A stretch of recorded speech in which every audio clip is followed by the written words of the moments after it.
So good morning guys. तो चलिए start करते हैं आज के यानी कि 6 मई के इंपॉर्टेंट करंट अफेयर्स को। तो इस प्रश्न में आपसे पूछ रहे अभी हाल ही में यूनिसेफ इंडिया ने किसे अपना एम्बेसडर बनाया? तो आंसर होगा करीना कपूर को। तो यूनिसेफ इंडिया ने अभी करीना कपूर खान को अपना नेशनल एम्बेसडर बनाया है।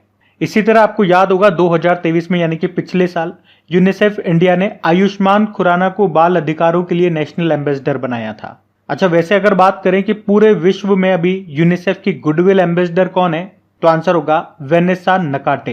ये युगांडा से हैं। हम पढ़ चुके हैं इनके बारे में, शायद मेरे ख्याल से 2022 में पढ़ा था, तब से यही है। और एक और प्रश्न अगर मैं आपसे पूछूं कि यूनिसेफ इंडिया ने किसे अपना पहला यूथ एम्बेसडर बनाया था, तो आंसर होगा हिमा दास को। अच्छा, यूनिसेफ की बात करते हैं तो फुल फॉर्म होती है United Nation International Children's Fund. स्थापना होती है 1946 में और हेडक्वार्टर मिलेगा न्यूयॉर्क में। इसके हेड हैं कैथरीन रसेल। तो इतने से पॉइंट्स आपको ध्यान रखने हैं। हम अगला प्रश्न देखते हैं।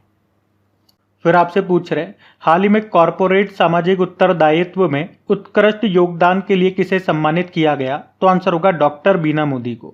तो मोदी एंटरप्राइजेस की चेयरपर्सन है डॉक्टर बीना मोदी, जिनको अभी हमारे जो वाइस प्रेसिडेंट हैं जगदीप धनखड़ जी, उन्होंने कॉरपोरेट सोशल रेस्पॉन्सिबिलिटी के क्षेत्र में उत्कृष्ट योगदान के लिए भी सम्मानित किया है। अच्छा, इनका नाम आपको सुना सुना जरूर लग रहा होगा और लगना भी चाहिए, क्योंकि इसी साल फरवरी में इनका नाम हमने पढ़ा था। मैं आपको याद दिलाता हूं, हमारे जो रक्षा मंत्री हैं राजनाथ सिंह जी, अभी उन्हीं के द्वारा outstanding business women of the year 2023 पुरस्कार से इनको सम्मानित किया गया था।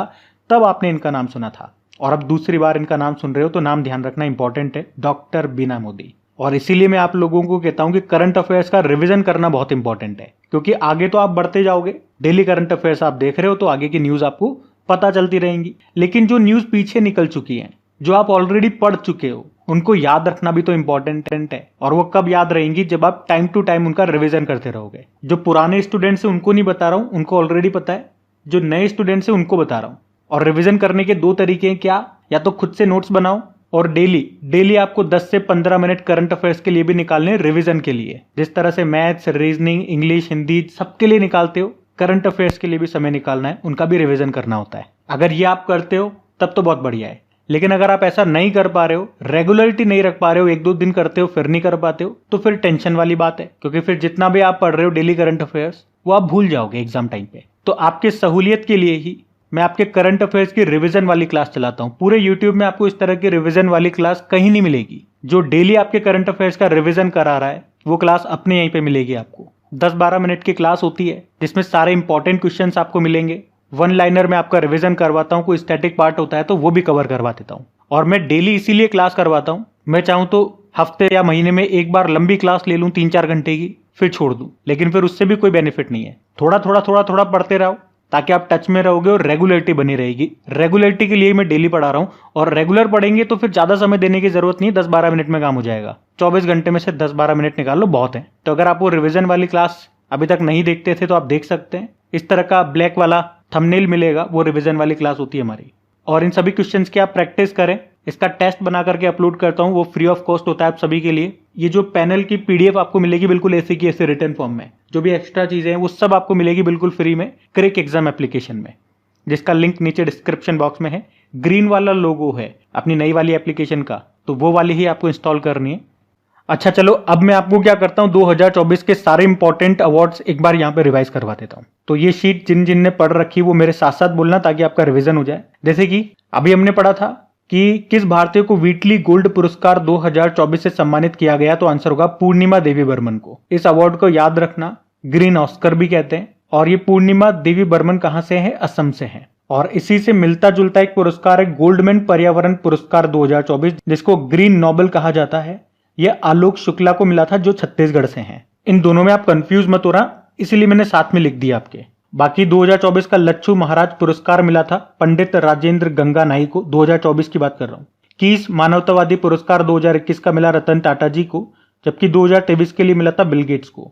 वर्ल्ड प्रेस फोटो 2024 का खिताब जीता मोहम्मद सलेम ने।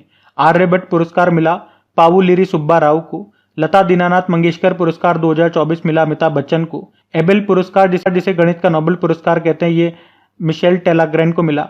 रासमस पुरस्कार अमिताभ घोष को मिला। 2024 का प्रित्जकर पुरस्कार रिकेन यामामोटो को मिला। मिस वर्ल्ड 2024 का खिताब क्रिस्टिना प्लिस्कोवा ने जीता, ये चेक रिपब्लिक से हैं। और 2023 का जीडी बिरला पुरस्कार मिला डॉक्टर अदिति सेन डे को। ज्ञानपीठ पुरस्कार जो इस बार 58वां दिया गया 2 जनों को, जगत गुरु रामभद्राचार्य और गुलजार को। केपीपी नाम्बियार पुरस्कार इसरो के अध्यक्ष एस सोमनाथ को मिला। CK Naidu lifetime achievement award Ravi Shastri और फारूक इंजीनियर को मिला। वहीं असम वैभव सम्मान, असम का ये सर्वोच्च सम्मान है, रंजन गोगोई साहब को मिला। एमएस स्वामीनाथन पुरस्कार बीआर कंबोज को मिला। बाकी बात करें 2023 का शास्त्र रामानुजन पुरस्कार, ये रुइक्स्यांग झांग को मिला। साहित्य अकादमी पुरस्कार हिंदी के लिए संजीव को मिला, मुझे पहचानों के लिए, और अंग्रेजी का नीलम शरण गौर को मिला उनके नॉवेल रेक्यूम इन रागा जानकी के लिए।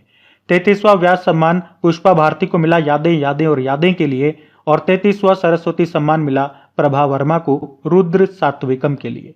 ये जो अवार्ड्स आप देखेंगे सारे के सारे मोस्ट इंपॉर्टेंट अवार्ड्स रखे मैंने इस लिस्ट में, 2024 के ही हैं सारे। मतलब अभी तक 4 महीने के सारे इंपॉर्टेंट अवार्ड्स यहाँ पे आपने रिवाइज कर लिए मेरे साथ। और अगर आपको सेशन अच्छा लगता है तो प्लीज वीडियो को लाइक जरूर करना। आज के वीडियो के लाइक का टारगेट रखते हैं 7000 लाइक का। अपने दोस्तों के साथ में वीडियो को शेयर भी करना। अभी अगला प्रश्न देखते हैं। फिर आपसे पूछ रहे हैं अभी हाल ही में नेशनल कोल माइनर्स डे ये कब मनाया गया? तो आंसर होगा 4 मई को। हर साल 4 मई को राष्ट्रीय कोयला खनिक दिवस के रूप में मनाते हैं। तो कोयला खनिकों के प्रयासों को पहचानने और उनकी सराहना करने के लिए भारत में हर साल ये 4 मई को कोयला खनिक दिवस के रूप में मनाया जाता है। 4 मई को ही क्यों मनाते हैं?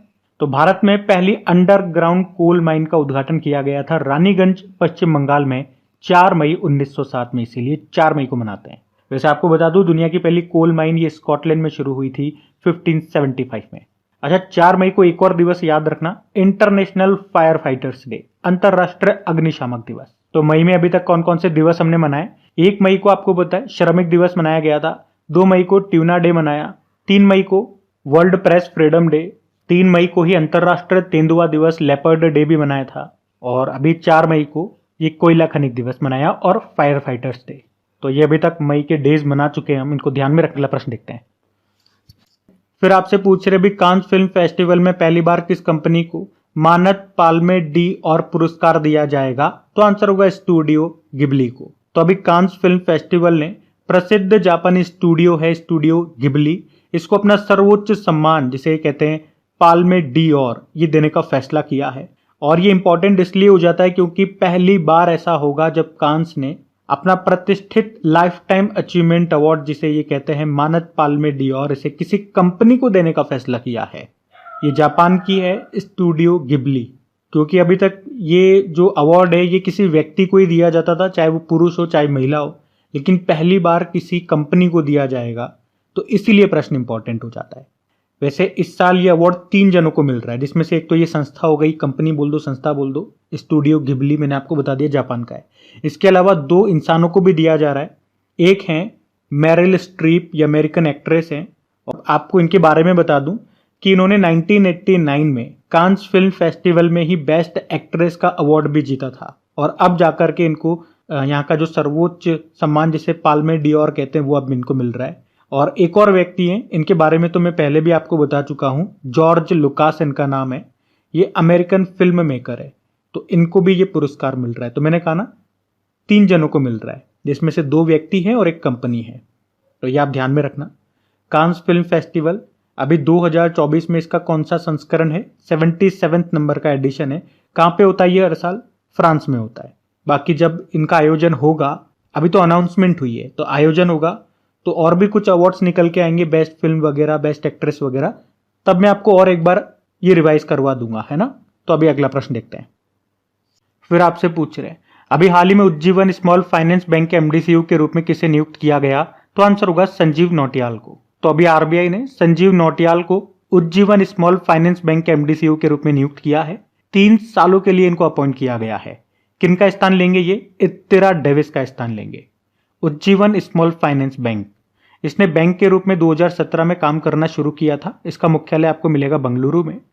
आपको याद है अमिताभ चौधरी अभी एक्सिस बैंक के एमडीसीयू बने थे, और एमवी राव का नाम इंपॉर्टेंट है, भारतीय बैंक संघ के अध्यक्ष बने थे, और अनीश शाह फिक्की के ये भी प्रेसिडेंट बने थे, तो इनका नाम भी ध्यान में रखना। अगला प्रश्न देखते हैं। फिर आपसे पूछ रहे हैं यूनाइटेड नेशन पॉपुलेशन फंड की बैठक में भारत का प्रतिनिधित्व किसने नहीं किया है? प्रश्न को ध्यान से सुन रहा, मैं क्या पूछ रहा हूं? नहीं किया है, मतलब इन 4 में से 3 ने किया है, 1 ने नहीं किया है। तो वैसे तो उत्तर हो जाएगा अपर्णा कुमारी, जो नाम हमारे किसी काम का नहीं है। ये बाकी के 3 नाम हमारे काम के हैं। तो एक्चुअली में अभी यूनाइटेड नेशन का एक कार्यक्रम हुआ, कौन सा? सस्टेनेबल डेवलपमेंट गोल का स्थानीयकरण, भारत में स्थानीय प्रशासन में महिला नेतृत्व कार्यक्रम। और इस कार्यक्रम में भारत को 3 महिलाओं ने रिप्रेजेंट किया। वो 3 महिलाओं के नाम ही हमारे लिए इंपॉर्टेंट है और कहाँ से बिलोंग करती हैं वो इंपॉर्टेंट है। जैसे कि नीरू यादव, ये राजस्थान के झुंझुनू से हैं और हॉकी वाली सरपंच के नाम से ये बड़ी फेमस है, तो इनका नाम याद रखना। और खास तौर पे राजस्थान वाले स्टूडेंट्स आपके लिए ज़्यादा इंपॉर्टेंट यही वाला नाम होगा। बाकी सुप्रिया दास गुप्ता, ये त्रिपुरा से हैं और कुनुकु हेमा कुमारी, ये आंध्र प्रदेश से हैं। तो त्रिपुरा वालों के लिए ये वाला नाम इंपॉर्टेंट होगा। अगर कोई आंध्र प्रदेश के स्टूडेंट हैं तो उनके लिए ये वाला, मतलब उनके स्टेट एग्जाम में ये वाला नाम ज़्यादा इंपॉर्टेंट होगा। बाकी हमारे लिए ये सारे नाम इंपॉर्टेंट हैं। तो ये जो बैठक है, ये जो मीटिंग है, अभी 3 मई 2024 को न्यूयॉर्क में यूनाइटेड नेशन का जो हेडक्वार्टर है वहां पर हुई है। और हमारे जो पंचायती राज मंत्रालय के सचिव हैं विवेक भारद्वाज, उन्होंने यहाँ भारतीय प्रतिनिधिमंडल का नेतृत्व किया है। बाकी देखो, यूनाइटेड नेशन की बात करें तो स्थापना होती है 24 अक्टूबर 1945 में और टोटल मेंबर कंट्रीज है 193। 193 नंबर का देश पूछेंगे तो साउथ सुडान है। हेडक्वार्टर न्यूयॉर्क में है और सेक्रेटरी जनरल है एंटोनियो गुतेरेस, जो खुद पुर्तगाल से हैं। ध्यान रखना। ये अगला प्रश्न देखते हैं। फिर आपसे पूछ रहे हैं, अभी हाल ही में कौन सा बैंक 8 ट्रिलियन रुपए से अधिक बाजार पूंजीकरण के साथ भारत की शीर्ष 5 कंपनियों में शामिल हो गया? तो आंसर होगा आईसीआईसीआई बैंक। अच्छा, पहले आप ये समझो, बाजार पूंजीकरण यानी कि मार्केट कैप का मतलब क्या होता है। वैसे मैं पहले भी आपको समझा चुका हूं इसके बारे में। ऐसे समझो कि कोई भी कंपनी, मतलब क्रिक एग्जाम नाम की एक कंपनी है जो कि शेयर मार्केट में लिस्टेड है। तो हमारी कंपनी के टोटल मार्केट में शेयर कितने हैं? 100 है और हर शेयर की जो वैल्यू है वो 10 रुपए है। तो टोटल शेयर की वैल्यू कितनी हो गई? 100 इंटू 10 यानी कि 1000 रुपीज। तो कंपनी की जो टोटल शेयर की वैल्यूज है वो 1000 रुपीज, यानी कि कंपनी की जो टोटल मार्केट वैल्यू है वो कितनी है? 1000 रुपीज। ये बात आपको समझ में आ गई। तो इसी तरह से अब ये आईसीआईसीआई बैंक 8 ट्रिलियन रुपए से अधिक की मार्केट कैप वाली कंपनी बन गया है। आपको पता चल गया कैसे कैलकुलेट किया होगा। मार्केट में इसके जितने भी शेयर हैं और प्रत्येक शेयर की जो रेट है उनको आपस में मल्टीप्लाई कर दिया तो हमने देखा कि 8 ट्रिलियन रुपए से ज्यादा की इसकी वैल्यू निकल के आ रही है, मार्केट वैल्यू। तो हम कह सकते हैं कि इंडिया में ये 5वीं ऐसी कंपनी बन गई है जिसका मार्केट कैप 8 ट्रिलियन हो चुका है। बाकी इससे ऊपर की 4 कौन सी हैं? सबसे पहले तो रिलायंस होंगी, दूसरी टाटा है, तीसरी एचडीएफसी बैंक है और एसबीआई बैंक हो गया और ये 5वीं हो गई आईसीआईसीआई बैंक। तो आप अगर बैंकों के लिहाजा से देखोगे तो आप कहोगे कि ये भारत का तीसरा बैंक बन गया है जिसकी market value, market cap 8 trillion रुपए से ज्यादा है। बाकी देखो, आईसीआईसीआई बैंक की एक बार हम स्टैटिक देखते हैं। तो स्थापना होती है 1994 में। आईसीआईसीआई का फुल फॉर्म भी होता है industrial credit and investment corporation of India. Headquarter मिलेगा आपको मुंबई में, एमडी सीईओ संदीप बख्शी हैं। टैगलाइन होती है हम है ना ख्याल आपका। आपको याद है एक प्रश्न अभी हमने पढ़ा था कि लक्षद्वीप में ब्रांच ओपन करने वाला पहला प्राइवेट बैंक कौन सा बना था? चलो, ये आप ही के लिए होमवर्क प्रश्न है, बड़ा सिंपल सा प्रश्न छोड़ रहा हूं मैं, उत्तर दीजिए कौन सा बैंक बना था। हम अगला प्रश्न देखते हैं। फिर आपसे पूछ रहे हैं, अभी हाल ही में किसने दुर्गा 2 का सफल परीक्षण किया? तो आंसर होगा डीआरडीओ ने। आपको याद हो तो ये प्रश्न हम पहले भी पढ़ चुके हैं, जनवरी फरवरी में पढ़ा था शायद। तब हमने पढ़ा था कि डीआरडीओ इसको लॉन्च करेगा, इसका परीक्षण करेगा और अभी इसने ऐसा कर दिया है। देखो, दुर्गा का मतलब क्या हो गया, इसकी फुल फॉर्म भी देख लो, डायरेक्शनल अनरेस्ट्रिक्टेड रे गन एरे। तो इसको डीआरडीओ ने बनाया है। ये 100 किलोवाट पावर का light weight directed energy weapon है। वैसे सिंपल सा आपको समझ में आ रहा होगा। इस मशीन से एक लेजर लाइट निकलेगी, एक लेजर बीम निकलेगी जो हाई इंटेंसिटी वाली एनर्जी होगी और उसके बीच में, उसके रास्ते में जो भी आएगा, चाहे ड्रोन आएगा चाहे मिसाइल आएगा, वो वहीं पे कट के तबाह हो जाएगा। बहुत सारी मूवीज वगैरह में तो आपने ऑलरेडी देखा होगा जो लेजर वेपन्स होते हैं। और ऐसा कहा जा रहा है यही हमारे फ्यूचर वेपन्स भी हैं, हथियार, भविष्य के हथियार। और हमारे पास ही नहीं है, कई और देशों के पास ऑलरेडी ये हथियार हैं, जैसे कि Russia, France, Germany, China, Israel, America वगैरह के पास। अच्छा, अभी आपको याद हो कुछ समय पहले ब्रिटेन ने अपना लेजर वेपन का सफल परीक्षण किया था, उसका नाम उसने रखा था ड्रैगन फायर। अच्छा, अगर मैं आपको कुछ पॉइंट रिवाइज कराऊं तो उग्रम के बारे में आपको याद होगा, ये प्रश्न अभी एग्जाम में आया था। ये असॉल्ट राइफल है। और स्मार्ट के बारे में हम लोगों ने पढ़ा था, ये एक टॉर्पीडो है। वरुणास्त्र, ये भी एक टॉर्पीडो ही है। समर क्या है? ये हमारा एयर डिफेंस सिस्टम है। वशोरात भी हमारा short range air defence system है। और इंद्रजाल भी क्या है, एक तरह का एयर डिफेंस सिस्टम है। बाकी डीआरडीओ की बात करें, defence research and development organisation, स्थापना होती है 1958 में। याद रखना नासा की स्थापना भी इसी वर्ष होती है। इसका मुख्यालय नई दिल्ली में है। हेड है समीर वी कामत और इसका मोटो होता है बलस्य मूलम विज्ञानम। अगला प्रश्न देखते हैं। फिर आपसे पूछ रहे हैं, अभी हाल ही में किसने नो झंझट लाइफ इंश्योरेंस फटाफट नाम से एक अभियान शुरू किया? तो आंसर होगा एचडीएफसी लाइफ। तो एचडीएफसी लाइफ ने अभी नो झंझट लाइफ इंश्योरेंस फटाफट नाम से एक अभियान शुरू किया है और इस अभियान को शुरू करने का उद्देश्य है ऑनलाइन प्लेटफॉर्म के माध्यमों से जीवन बीमा खरीद को सरल और तेज बनाना। किसने शुरू किया? सिंपल सा वन लाइनर है, याद रखना है एचडीएफसी लाइफ ने। अगला प्रश्न देखते हैं। फिर आपसे पूछ रहे हैं, अभी जियो फाइनेंशियल सर्विसेज के एमडी सीईओ के रूप में किसे नियुक्त किया गया? तो आंसर होगा हितेश सेठिया को। तो हितेश सेठिया, अभी इनको 3 सालों के लिए जियो फाइनेंशियल सर्विसेज का एमडी सीईओ बनाया गया है। बाकी आप जानते हो अजय माणिकराव खानविलकर लोकपाल अध्यक्ष बने थे। इंद्रमणि पांडे बिम्स्टेक के अभी सेक्रेटरी जनरल महासचिव बने थे और अरविंद पनगड़िया 16वें वित्त आयोग के प्रमुख बनाया गया था इनको। तो गाइस, ये था आज का आपका करंट अफेयर्स का सेशन। अगर आप वीडियो को पहली बार देख रहे हैं तो प्लीज कमेंट करके जरूर बताइएगा आपको सेशन कैसा लगा। वीडियो को अभी तक आपने लाइक नहीं किया, वीडियो को लाइक जरूर करना दोस्त, और अपने दोस्तों के साथ में स्टडी ग्रुप में एक बार वीडियो को शेयर जरूर करना। तो चलो अभी कल के करंट अफेयर्स का मैं आपको क्विक रिविजन करा दूं, फिर हम सेशन एंड करते हैं। तो चलो 5 मई के इंपॉर्टेंट करंट अफेयर्स का आपको क्विक रिवीजन करवाते हैं। पहला प्रश्न पूछ रहे हैं, अभी मई 2024 में किसने men's AFC under 23 Asian Cup को जीता? तो आंसर होगा जापान ने। फिर पूछा जीएसटी अपीलीय न्यायाधिकरण के प्रमुख कौन बने? संजय कुमार मिश्रा। फिर पूछा विश्व प्रेस स्वतंत्रता सूचकांक 2024 में भारत की रैंक क्या है? 159 है, टॉप पे नॉर्वे है। फिर पूछा सोलोमन द्वीप के नए प्रधानमंत्री बन गए जेरेमिया मानेले। फिर पूछा किसे UNESCO Guillermo canoe world press freedom पुरस्कार 2024 से सम्मानित किया गया? फिलिस्तीनी पत्रकारों को।